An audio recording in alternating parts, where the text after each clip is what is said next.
இப்போ ராதாகிருஷ்ணன் அப்படின்னு இந்த கட்சியிலேருந்து இதே போல முன்னாடி ஓரம் கட்டப்பட்ட ஒரு நபர் அவர் பேட்டி கொடுத்திருக்காரு. அவர் என்ன சொல்றாருன்னா, இன்னைக்கு இது மல்லை சத்யாக்கு நடக்கும்போது எனக்கும் அது வேதனை தான். ஆனா இதே போல எனக்கு நடக்கும்போது மல்லை சத்யா வாய திறக்கல. இது போன்று பல நபர்கள வைகோ வெளியில தூக்கி எறிஞ்சிருக்காரு.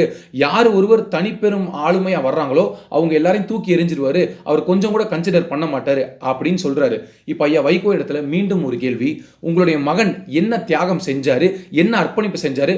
மல்லை சத்யாவை விட அவர் என்ன ஒரு படி உயர்ந்து மேல போனாரு. அவருக்கு நீங்க கட்சியில முக்கிய பதவி கொடுத்தீங்க. மல்லை சத்யா வந்து எம்பி பதவிக்கு ஆசைப்பட்டாரு. அதனால தான் இப்படிப்பட்ட துரோக செயல்களில் ஈடுபட்டாரு அப்படின்னு நீங்க சொல்றீங்க. ஆனா மல்லை சத்யா ஒரே ஒரு கேள்வி தான் கேட்கிறாரு. உங்களுடைய மகனை விட எனக்கு என்ன தகுதி கம்மியா இருக்கு? ஏன் எனக்கு அந்த தகுதி இல்லையா? நான் தான் தலைவர்கிட்ட போய் கேட்டேன். 2023ஆம் ஆண்டு மே 22ஆம் தேதி ஐயா எனக்கு வந்து நீங்க எம்பி சீட் ராஜ்யசபா சீட் கேளுங்க, திமுக கிட்ட கேளுங்க அப்படின்னு சொன்னாரு. அப்ப கூட அவர் என்ன சொன்னார்னா, நான் பேசுறேன் சத்யா அப்படின்னு தான் சொல்லிட்டு போனாரு. ஆனா அவருக்கு குடும்ப ரீதியாக பல அழுத்தங்கள், நெருக்கடிகள் கொடுக்கப்பட்டது. அதன் பின்பு தான் ஐயா வந்து எனக்கு எதிராக மாற ஆரம்பிச்சாரு. ஒரே ஒரு விஷயத்தை ரொம்ப தெளிவா சொல்றாருங்க. அவரோட பக்குவத்தை பாருங்க.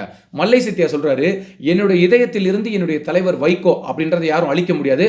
ஐயா தலைவரோட இதயத்திலிருந்து சத்யா அப்படின்ற இதையும் யாராலையும் அழிக்க முடியாது அப்படின்னு சொல்றாரு. இதுல இருந்தே தெரிஞ்சுக்கங்க சத்யா எவ்வளவு வெள்ளந்தியா இருக்காருன்னு.